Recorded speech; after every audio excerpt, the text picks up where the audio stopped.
हमने देखा कि यहाँ के जो जिला पार्षद थे वो कुछ काम नहीं कर पा रहे हैं, और हमारे यहाँ के जिला पार्षद हमारे अगुवाई में बहुत विकास कर रहे हैं। तो उसी विकास के लिए हमें यहाँ पर उसी को दिखाकर, यहाँ उसका रिफ्लेक्शन दिखाकर हम यहाँ पे विकास करने के लिए आए हैं। आशा देवी जीतेगा भाई, जीतेगा जीतेगा, जीतेगा भाई, जीतेगा। इस बार बटन कहाँ दबेगा? चक्की छाप पर वोट डालिएगा, एक नंबर पर। एक नंबर पर ध्यान दीजिएगा और फिर से हमको बुलाइएगा। हमेशा बने रहेंगे।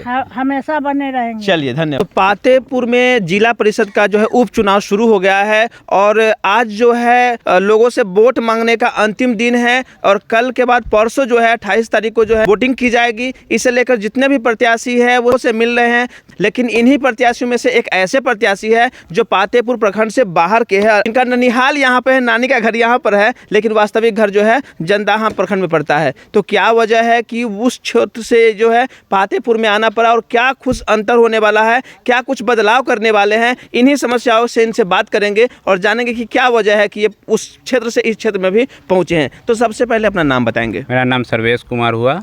अच्छा। मेरे पिताजी का नाम श्री शशि कुमार सिंह, पूर्व मुखिया 2 बार रह चुके हैं वो। जंदाहा से? जी जी। तो सर, जंदाहा से पातेपुर की ओर अग्रसर होना जरूरत क्या थी?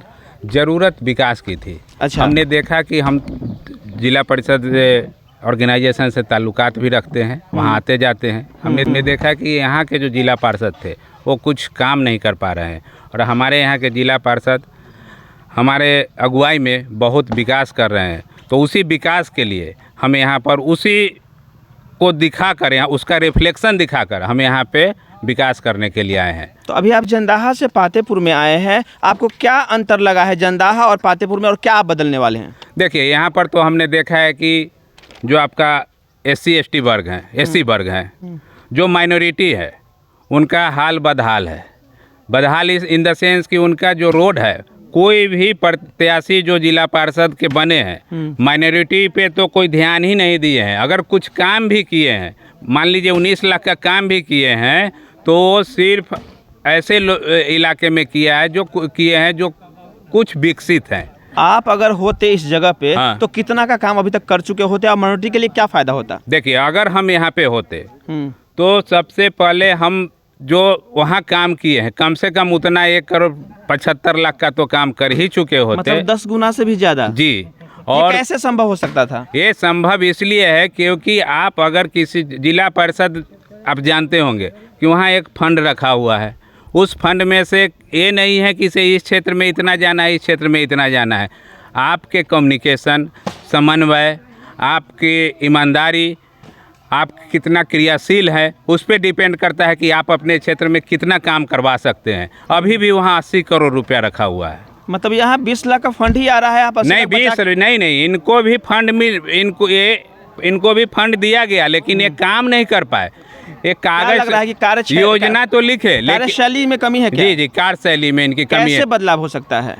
जब तक उनको नहीं बदलिएगा, वो तो पहले भी रह चुके हैं। यहाँ पे 2 कैंडिडेट है, पहले भी रह चुके हैं। जनता जानती है कि वो क्या किए हैं, नहीं किए हैं, वो कहने की जरूरत नहीं है। और ये दोनों आदमी जो सोशल वंचित लोग हैं, जो SC लोग हैं और माइनॉरिटी लोग हैं, इनके लिए तो ध्यान ही नहीं देते हैं। सबसे पहले हमको उनको देखना है, उनके क्षेत्र में देखना है, उन उर्दू स्कूल को देखना है जहाँ पे विकास की ज़रूरत है। अगर मान लीजिए कि इस बार जनता आपको मौका दे देती है, अभी तो 2 साल ही कार्यकाल बचे हैं, अगर जनता देती है तो क्या लगता है कि अगले बार कोई टक्कर देने के लिए खड़ा होगा? हमको तो लगता है ऐसे कोई नहीं होगा, और हम चाहते हैं कि इस बार जो मेहनत है हमारा वो सफल हो, और आगे से लोग ये बोले कि आप यहाँ से आके खड़ा होइए और हमारे समाज का विकास कीजिए, बहुमुखी विकास सबका कीजिए। ये नहीं कि एक ही वर्ग का कीजिए, एक जाति का कीजिए। ये जातिवाद की बात नहीं है। विकास जातिवाद से नहीं हो सकता है, धर्मवाद से नहीं हो सकता है। आपको सभी धर्मों को देखना होगा, और इस क्षेत्र में 2 धर्म हैं जो बिल्कुल बराबर की स्थिति में है। आप एक को वंचित रख के समाज का विकास कैसे सोच सकते हैं? अच्छा, आपके लिए सबसे बड़ा सवाल ये हो जाएगा कि 2 साल बचे हैं, इन 2 सालों में आप क्या कुछ कर पाएंगे, कैसे जनता को संतुष्ट कर पाएंगे? देखिए, सबसे पहले तो जितना भी इलाका है जो पिछड़ा हुआ है, जहाँ पे शौचालय की कमी है या जहाँ पे सामाजिक कोई कार्यक्रम होता है वहाँ पे शौचालय नहीं तो वहाँ पे शौचालय बनवाना, और शिक्षा होगी तभी आप आगे बढ़ सकते हैं। तो शिक्षा का आधारभूत संरचना को डेवलप करना, चाहे वो उर्दू स्कूल हो या हिंदी स्कूल हो, उसमें भेदभाव नहीं रखना। जब तक आप खुले मन से काम नहीं करेंगे कुछ नहीं कर सकते हैं। किसी का विकास, सामाजिक विकास नहीं हो सकता है। सबका साथ सबका विकास, जी सबका साथ सबका विकास हम सिर्फ मुंह से नहीं कहना चाहते हैं, करके दिखाएंगे। हम वहाँ करके दिखाए हैं, उसी के एवज में हम यहाँ वोट मांगने आए और यहाँ भी करेंगे। इन 2 सालों में कितने लाखों का फंड आप पास कर पाओ के काम? हम 2 सालों में, हम 6 महीना के अंदर आप पता कर सकते हैं यहाँ का पैसा, जो यहाँ का हिस्सा जो बचा हुआ है 2 करोड़, वो हम 6 महीना के अंदर ला के काम करवाएंगे। और वो काम हम ठेकेदारी के रूप में हम लोग नहीं करवाते हैं, वो काम नो प्रॉफिट नो लॉस होता है और सरकारी कर्मचारी करते हैं, उससे हम लोग को कोई लेना देना नहीं होता। हम लोग अनुशंसा करके दे देते हैं, हो या लॉस हो कोई मतलब हमको उससे क्या मतलब, वो हमारा काम ही नहीं है। यहाँ पे जो प्रतिनिधि होते हैं वो सोचते हैं कि वो मेरा पैसा नहीं, सरकार अपने कर्मचारियों के द्वारा उसको कार्यान्वित करवाती है, उनका काम है। मेरा काम है अनुशंसा करके देना, अगर कहीं बाधा उत्पन्न होती है, सामाजिक बाधा हो, पब्लिक की बाधा हो, उसको सॉर्ट आउट करा देना। पातेपुर की जनता से आपकी क्या अपील है? पातेपुर की जनता से यह अपील है कि अपने लिए, खुद के लिए ईमानदार बनिए और ईमानदारी से वोट दीजिए, तभी जाके आपका विकास हो सकता है।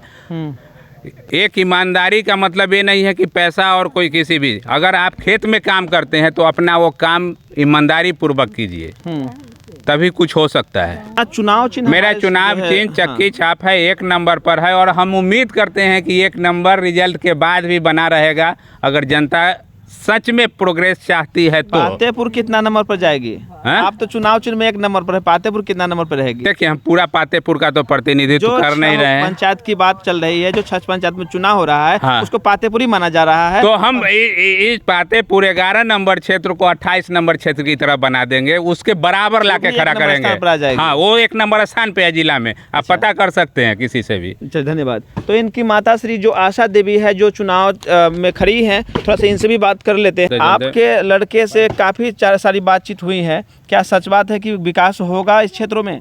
हाँ होगा। कितना विकास होगा? कितना होगा, जितना सकेंगे उतना। क्योंकि समय कम है, काम ज्यादा है, प्रेशर ज्यादा है। हाँ, ज्यादा है। तो क्या सभी कामों पे आप कर पाएंगे? सभी काम हो पाएंगे? जनता से थोड़ा सा अपील कर दीजिए, सामने कैमरा में। कौन छाप है, किस पे वोट डालेंगे? कौन चक्की छाप पर वोट डालिएगा, 1 नंबर पर। 1 नंबर पर ध्यान दीजिएगा, और फिर से हमको बुलाइएगा। हमेशा बने रहेंगे? हमेशा बने रहेंगे। चलिए, धन्यवाद। हाँ, तो हमारे साथ जो है प्रत्याशी आशा देवी और उनके जो सुपुत्र थे, उनसे हमने बात किया, और उनका एक ही कहना था कि इन क्षेत्र में अगर विकास करना है, इस क्षेत्र को 1 नंबर स्थान पर ले जाना है, तो मुझे एक बार मौका दे। हालांकि कई तरह के कठिन सवाल भी पूछे गए हैं, और आप देख सकते हैं, और सभी सवालों का बहुत ही बेबाकी से इन्होंने जवाब दिया है कि मैं 2 साल तो छोड़ दीजिए, जो 2 साल कार्यकाल बचा है उसको छोड़ दीजिए, 6 महीने के कार्यकाल में ही मैं साबित कर दूंगा कि पातेपुर में विकास जो क्षेत्र है, जो जिला परिषद का क्षेत्र है, उसमें विकास की गंगा कैसे बहती है। तो ये तो अब आपके हाथ में है कि आप किस उम्मीदवार को आप अपना मौका देते हैं, बहुमूल्य वोट देते हैं। लेकिन हमारे साथ जो चक्की छाप से आशा देवी जी है, ये एक मौके के लिए आपसे आग्रह कर रही हैं। तो अगर आपका आशीर्वाद मिलेगा तो निश्चित हो सकता है कि विकास की नैया बहे। अब तो क्या होगा ये आने वाला वक्त बताएगा, लेकिन आपके बहुमूल्य वोट की ज़रूरत है। बने रहे हमारे साथ, बने रहे बिहार की बात के साथ। संवाददाता जलज कुमार।